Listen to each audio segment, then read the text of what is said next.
Hi everyone, it is Michael Bird here, and I know I promised an episode on kenosis, the self-emptying of Christ, but before I do that, I thought I would interview Andrew Perriman about his book, In the Form of God. If you don't know Andrew Perriman, he's a well-known blogger, scholar. He's taught itinerary in numerous places around the world. Very interesting guy, always very interesting to listen to. He's written a great book on biblical eschatology as well, about the Son of Man, which I think is pretty good. And it's one I do recommend to students to read. But this time we're looking at his book on Philippians 2:6, looking at the Christ hymn. And Perriman has got some fresh ideas. He's got some interesting takes on this. Now, I'm not convinced by about everything he says here, but I do think he is trying to push some fresh angles, test some old assumptions, and that kind of critical inquiry always should be welcomed. So if you haven't read the book, it's part of the new series, Studies in Early Christology. I edit that with David Capes and Scott Harrower. This is one of the first volumes in that new series of books on early Christology. And I basically go through with Andrew, talking about his main points and his findings about the form of God, Harpagmos, equal with God, and the like. It's a great interview. I know you will like it. So here it comes, my interview with Andrew Perriman about Jesus being in the form of God. Well, I'm here with Andrew Perriman talking about his new book, In the Form of God, part of the Studies in Early Christology series, edited by myself, David Capes, and Scott Harrower. Andrew, a pleasure to be with you. Thank you. It's a pleasure to be. I would have this opportunity to meet you. I mean, I think this probably is the first time.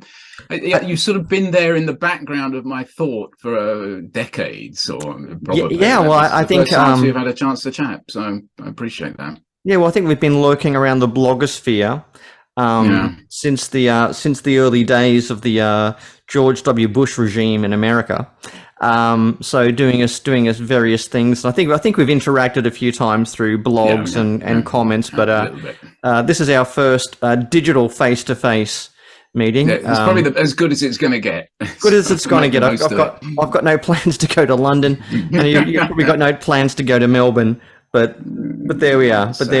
Yeah. But anyway, can you just tell us a little bit about your own journey into Christology? What are the sort of things that you've been working on? Because I mean, you've written on a number of things. In particular, I remember you've written one book I rather liked on the Son of Man tradition in the Gospels, and and eschatology. I find that quite fascinating what you've argued in that book. So, Andrew, what's your own journey in Christology?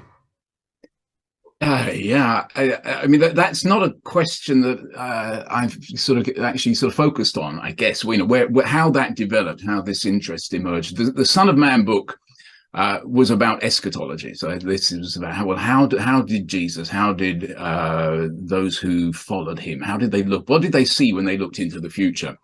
I mean, and clearly, when they looked into the future, one of the huge questions was, well, what role does Jesus play?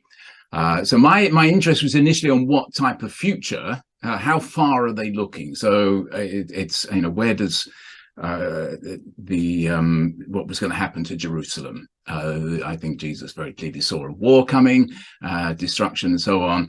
And then that next stage, well, what happens when you take that message about Jesus out into the Greek and Roman world, and then a different horizon comes into view? So that's sort of where it started. But then you sort of start thinking, well, what is the place of Jesus in this story that they're telling?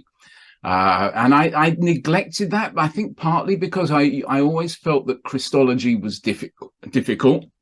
So having sort of got into the storytelling part, I use this sort of term, narrative historical. So it sort of thinks, well, as a sort of a hermeneutical rule of thumb, what is the story they're telling about their place in history, about how they see things unfolding? That I could sort of, I think I'd sort of got to grips with fairly well, at least to my own satisfaction. But Christology was always then another issue, and it raised a whole other set of questions that I'm not sure I really wanted to get into. Partly because you feel you're going to upset someone. I mean, it's bad enough, sort of, the eschatological part was sort of challenging enough. The coming of the Son of Man motif. What did they have in mind, rather than what do we have in mind 2,000 years later? But then to sort of develop that. But I mean, I guess if I take that Son of Man idea and sort of think, well, this is something to do with the eventual vindication of the one who suffered. That was sort of more or less what I saw in that. Plus the vindication of those who were in him, particularly those who died in him, the martyrs, those who suffered with him and died with him. That sort of gives you a Christological framework, but it's quite different to the more sort of conventional, let's say, more orthodox frameworks, more Trinitarian frameworks. So the challenge then, well, you begin to start thinking, well, what is the relationship between this unfolding story about one who suffered and died and would be vindicated and would come in his glory as a sort of judge or as a ruler of the nations, or whichever language we focus on. What is the relationship between that and those the more familiar theological categories that we use in the church traditionally that define our? I mean, I think of myself as an evangelical, so this is in some sense has to be my orthodoxy. How do we sort of work out the relationship between those two, which brings us to all those questions about how did Christology develop, how quickly did it develop, what do we mean by an early high Christology, and so on. So I think, somewhat tentatively, I started, probing some of those questions, and then, we'll talk about the Philippians passage. Started looking, I think, first I spent quite a lot of time looking at that argument that the Harpagmos clause about that I did not think about seizing something or holding on to something, the raised raptor, the raised rapienda thing. I started looking at what seemed to become a sort of the dominant evangelical or sort of more conservative view that what Paul is saying there is that this was equality with God was something that was in Jesus' position and he didn't cling to it. So that I can't remember why I sort of felt a little suspicious of that, but then that pushed that. So that's the journey, I guess, from the coming of the Son of Man to in the form of a God. Because that's what you argue in the book. You try to have a fresh look at it, and you think, well, if Philippians 2:6-11, what's called the Christ hymn, or at least the Christ poem, maybe this is not talking about pre-existence. This is your argument, and you've got your own idea of the form of God as simply the outward display of something. It's not talking about the inner nature or the essence or the true inward quality. You say it's just the appearance of something. And if I'm understanding you right, you think that's kind of like the epiphany of a deity, like a Zeus or a Hermes appearing, in their own form, when they sort of sojourn or rock around the earth. So would that be how you understand the form of God? Yeah, yes. I mean, it's a form of a God. So, I mean, the title is in the form of a God. Yes. I mean, I track in the book over several chapters. I sort of track this scholarly journey that has been made from, going back to the 19th century. I won't go going back before that, but Lightfoot onwards. So is this a way of speaking about the essence of God? And I think it's virtually impossible to defend that position. I know people do, but just in looking at the way the term is used, both in Hellenistic Jewish writings and in Greek, more broadly in Greek writings, I think the distinction holds up, and I'm not the first person to point this out. There are plenty of people who have noted this and argued further on that basis that form, morphe is the outward appearance of something always, and really, there's, even if it corresponds to some inner thing, the focus is what it's talking about is the outward appearance. So if you're going to talk about the form of God, the living, the one true God, you have to reckon that he's being thought of as having a visible form that someone, people could look at and see. And that doesn't happen in Judaism anywhere. And I know there are one or two texts that have been cited in support of that, but my argument in the book is that they've been misread. So if it's not that, if it doesn't point to some inner essence, well, then there are arguments about is this the glory of God? Because the glory of God you can think of in Scripture as being a visible external reality associated with light, and then perhaps at the heart of that you've got that vision in Ezekiel of the chariot vision of a human figure appearing. I deal with that, but I'm not going into details now. You can take another step. Obviously, there's the argument that this is equivalent to the image of God. So this is actually an Adam Christology, and I think there is something in that, but it's not the explanation of Paul's language in Philippians 2. So Dunn's argument I don't think works as a sort of a basic approach to the passage. Other forms, there are arguments that there are Jewish traditions of the time that would have conceived of God as a human-like figure, a mystical traditions that imagine the enormous body of God. And then on the other hand, there are those who see angels, and that's, there's some sort of angelic image involved in this, so that Christ is conceived of as in pre-existence an angel-like figure in the form of a God. None of these are. There's a lot. There's a lot of detail that one needs to go into in looking at that. But I was not convinced that they explain this particular expression being in the form of God or a God.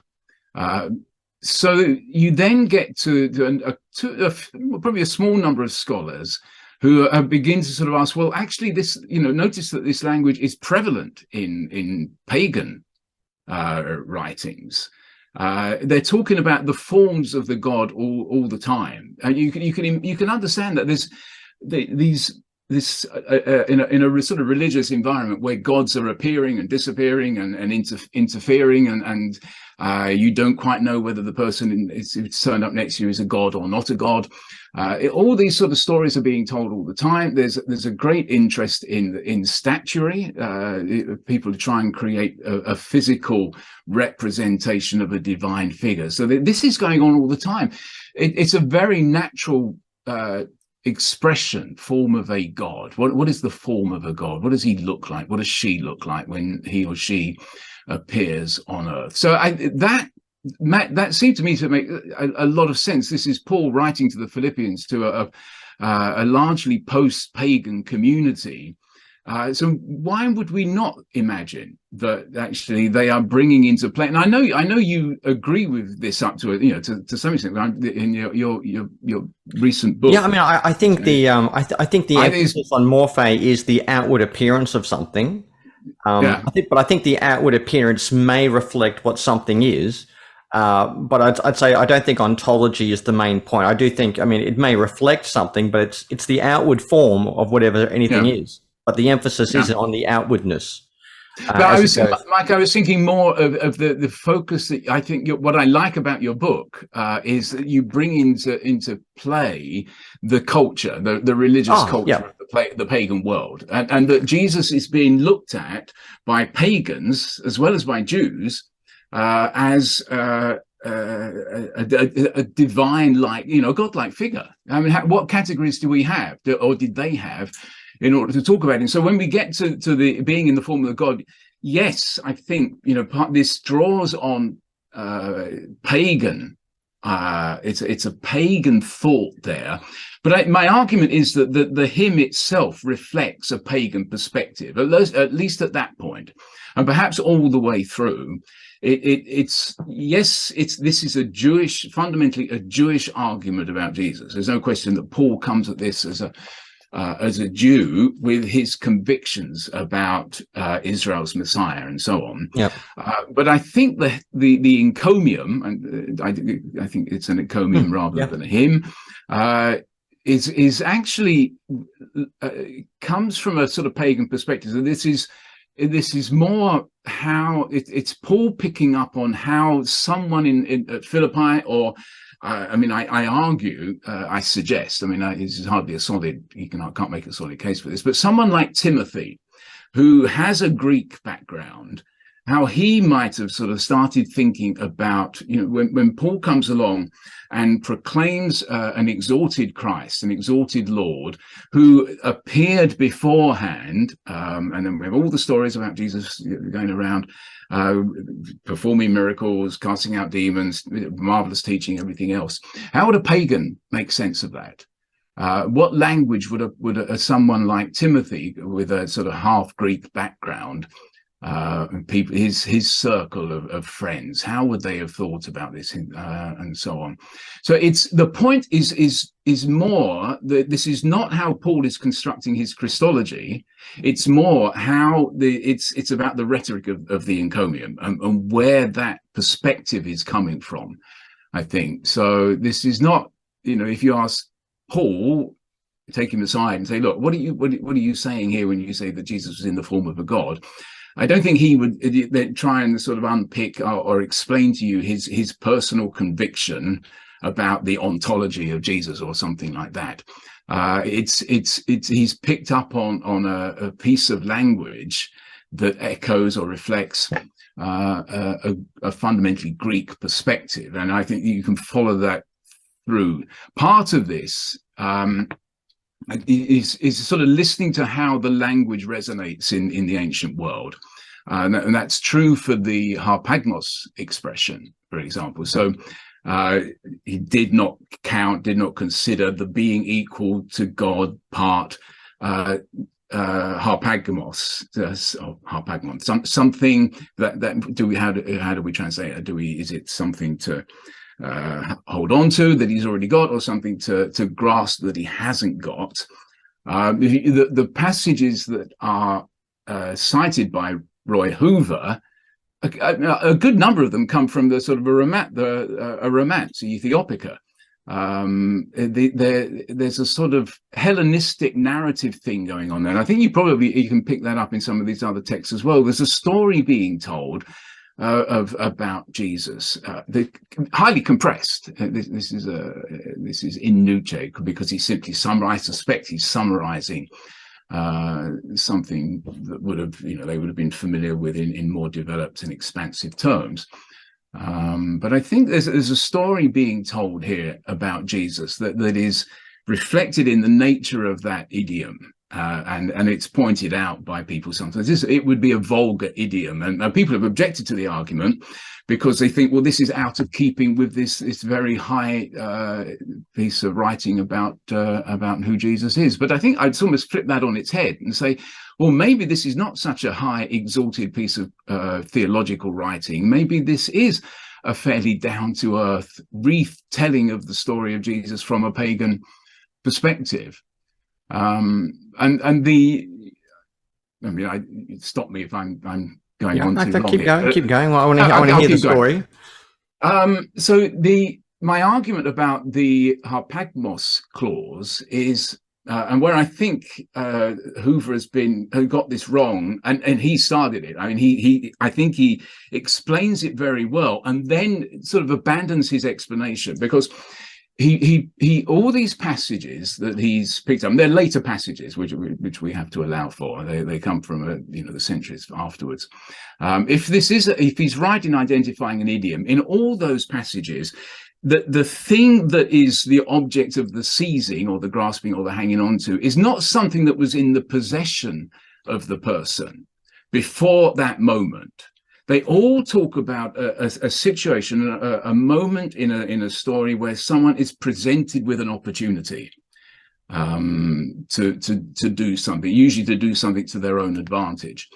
They don't have it before that. They didn't have it's not something they go looking for. It's something that's offered to them. So my argument is the idiom is an opportunity is presented to someone, and you either seize it, you take it at that moment, or you lose the opportunity. So it belongs to sort of stories, typically, or accounts of the martyrs, or Old Testament stories, the story of Abraham and Lot, or whatever it was, I forget now. Yeah. That is one of the examples. So it suggests an incident, a dramatic moment when Jesus is presented with an opportunity that he either takes or doesn't take. And so my argument is that, well, the obvious situation, the obvious place when he is presented with that an opportunity is in the wilderness. Following his baptism, he goes into the wilderness, and one of the temptations there is he's offered the kingdoms of in Luke's version, the kingdoms of the oikoumene.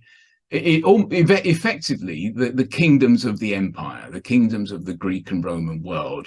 And so that sort of ties into what people have often observed. The part of what's going on there is this rejection of a certain type of kingship.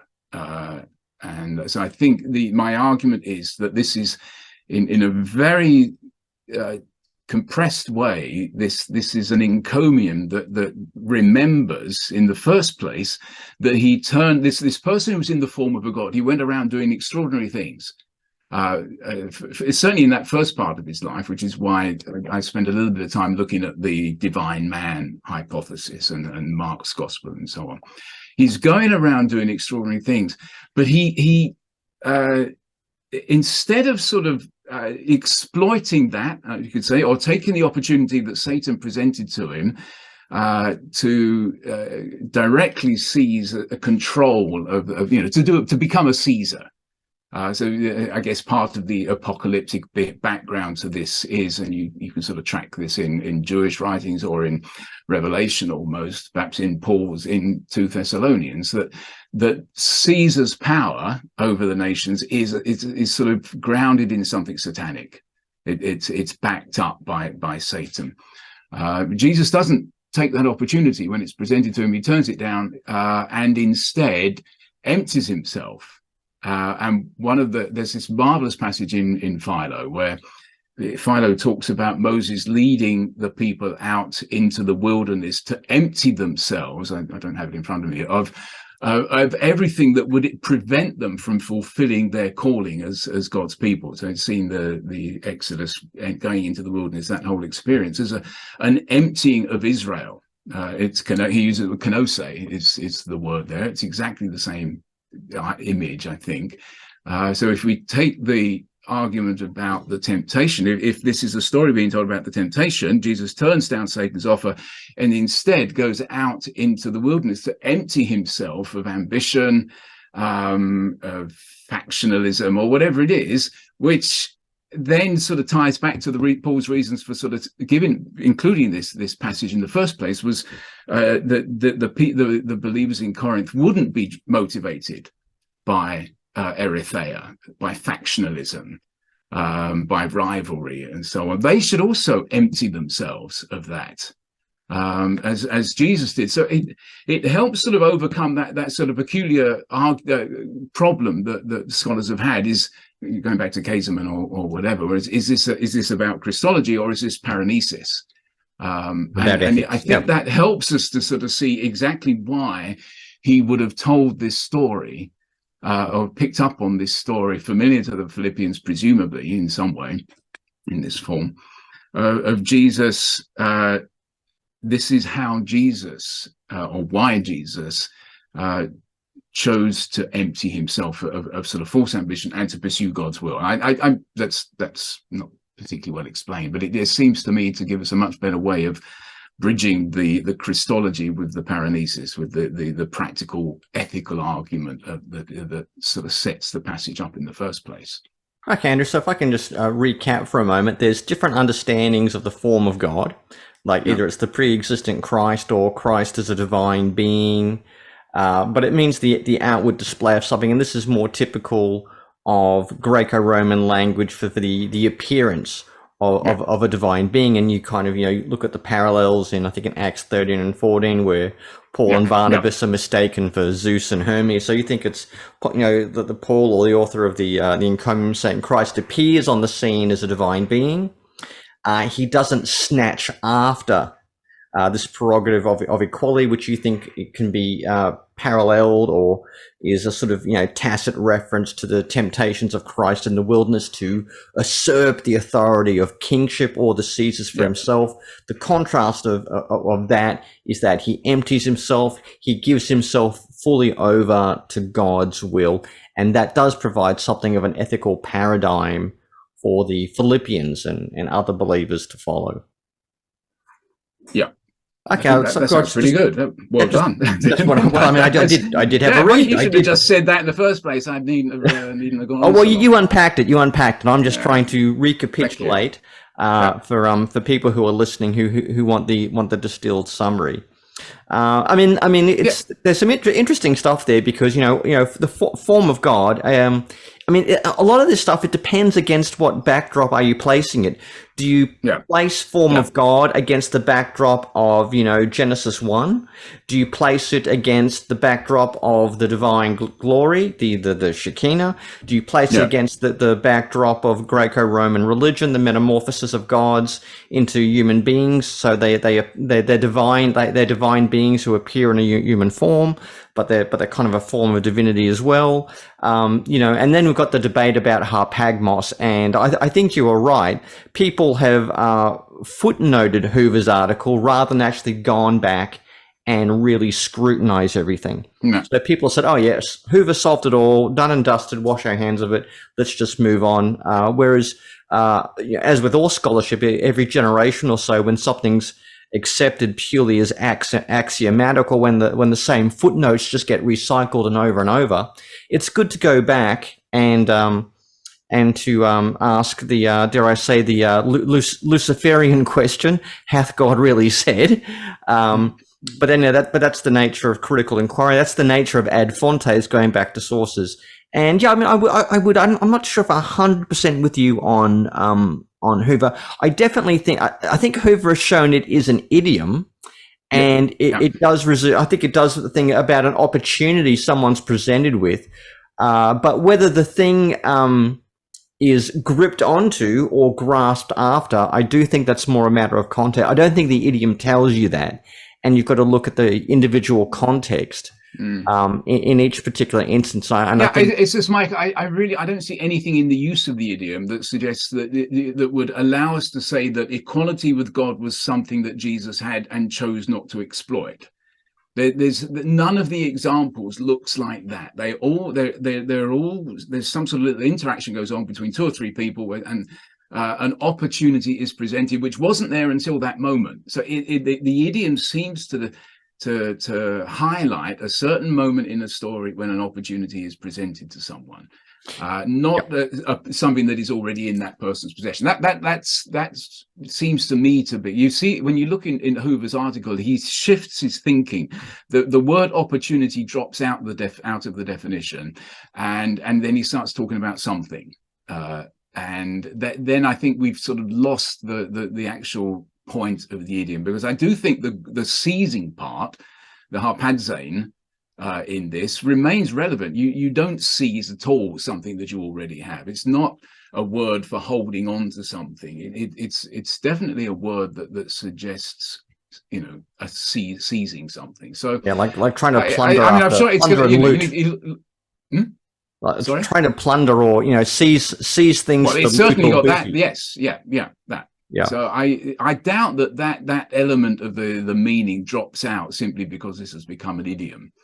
It becomes an idiom because that's at the heart of it, and there are plenty of examples of the verb being used in this type of situation for someone seizing power or status or whatever. I think there's a famous example of Alexander the Great, who did not go harpadzane through Asia Minor. So he didn't go plundering through Asia Minor and just taking everything as booty and loot. and he's kind of praised for not doing that. So I mean, that's at least one cognate way in which I think it's the verb is used for the refusal to go plundering and effectively just nicking stuff and everything. So yeah, well, I mean, what about the second half of the encomium when you get to the exaltation? What's your take on the second half of this, Andrew? Yeah, I mean, I don't deal with that in the book. I mean, the original thought was that I'd have a chapter on the second part. Yeah, I mean, that's why I'm asking. I mean, you don't really get to that, so I'm thinking, well, what's the sequel to this? Yeah, I got 5 chapters on verse 6 and nothing on the. Well, there's plenty of there to work with. There's plenty of there to work with. Do you have a working hypothesis? No, I mean, I don't have that much of a disagreement with the way that the second part has been done. I mean, clearly, I think behind that is he's going and taking us back to Isaiah and Isaiah 45, and this conviction that God would be glorified among the nations, but this has been the means for that to happen has been transferred in some sense to Jesus, and obviously. We could go back and talk about the whole kurios argument about what happens when Jesus is called kurios or something like that. The thing that has struck me, and I don't make a lot of this. Jack Sanders talks of in terms of a cosmograph, the cosmograph of this hymn, and what he's thinking of. He makes much of the bad angels, the statement of bad angels being cast out of heaven, which I don't think works, because that's not their sin is not to aspire to equality with God, but just to sort of mess up humanity. They come and they teach humans how to cause all sorts of mayhem among themselves. But he has this idea of a cosmograph, and that's sort of the conventional way that Jesus comes down from heaven, dies on earth, and goes back to heaven. My argument is that actually the story that is being told in the first part is simply of Jesus on earth, that it doesn't presuppose an existence before that in heaven. So one of the key points in the book, and the title of the book, part of the subtitle, the pre-existence of the exalted Christ. Part of the thinking here is that, well, from Paul's perspective, he's proclaiming a heavenly Lord to pagans and to Jews in that part of the world. That's where he starts. And the thing about Galatians, you began with the Spirit. You began with this experience and understanding of the risen Lord in the Spirit. If you're going to look back at what comes before, well, the first place you get to is what the living Jesus did in Palestine, and he has good reasons to fill in that backstory. And I doubt that he really ever felt the need to sort of go back beyond the story of Jesus in Palestine. So he was sent out by God, born of a woman, born under the law, is not the contrast there is not with what went before, but with what came afterwards. He's emphasizing the humanity because he is proclaiming to people a heavenly, spiritual, pneumatic Christ. So that's part of it. And now I've lost my thread. Yes. So the first part of the hymn talks about the human Jesus and his rejection of Satan's offer of kingdom.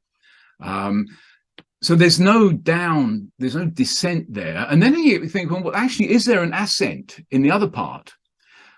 Because there's nothing is said about resurrection, nothing is said about ascension. I think it's clearly presupposed there. I don't think there's any question about that, and we don't have to, you don't have to look very far in Paul to get that idea. But it's not the point he makes. The language suggests exaltation. It's a status language, this being highly exalted, giving a name which is above every name, and so on, so that at the name of Jesus every knee should bow and every tongue confess. All of that. What's going on there is an argument. He's daring to say that the reputation of this one who was crucified by Rome is going to be turned on its head. It's going to be completely transformed, or is being completely transformed. So I'm actually thinking this is an encomium. It's very much like a defense or an apologetic for an ancient figure has been misunderstood but will be vindicated, and his name will be held high, amongst people. So it's I don't look at that in any great detail, but it did strike me in writing this that there is neither a descent nor an ascent. This is all about the perception of who Jesus was, the pagan perception through the eyes of a pagan. This man initially looked like a god in the way he behaved, one of the gods that they were very familiar with. He rejected that and all the implications that went with it. It was humiliated. It became human. Not in contrast to a sort of a pre-existing human, but he wasn't just a god. He just a human like anybody else. It took on the form of a slave, and so on, all the way through to death on a Roman cross. But his reputation is being transformed because of the witness of the apostles and so on, and the growing belief of pagans that God raised this man from the dead and seated him at his right hand and gave him all authority and power and everything else. And one day, and here we sort of go back to the eschatology, will come in some sense as judge and ruler of the nations. So I think it works very well in that sense. This is a fairly straight encomium in praise of the human Jesus. Okay. Well, that sounds like a fascinating way of putting it. It's certainly something worthy of consideration. I guess it's not going to end the debate or anything. I would imagine not. No. But people, I guess we're always just looking for what are the most coherent explanations of the text before us. What makes sense of what's in the text, the world behind the text, and I guess the reception history of the text. And I think what you've offered, Andrew, is an attempt to find coherence, to put together a unified narrative of how this would make sense to effectively Christians who have come from a pagan context, a pagan worldview, and how Jesus would be meaningful and exalted in their eyes. So I think it's a good book. So the book, again, is In the Form of a God, published by Cascade, an imprint of Whitfenstock.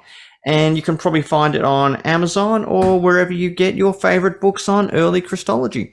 Andrew, it has been a pleasure to talk to you. All the best with the new year. Thank you very much. And you too, Mike. Appreciate it.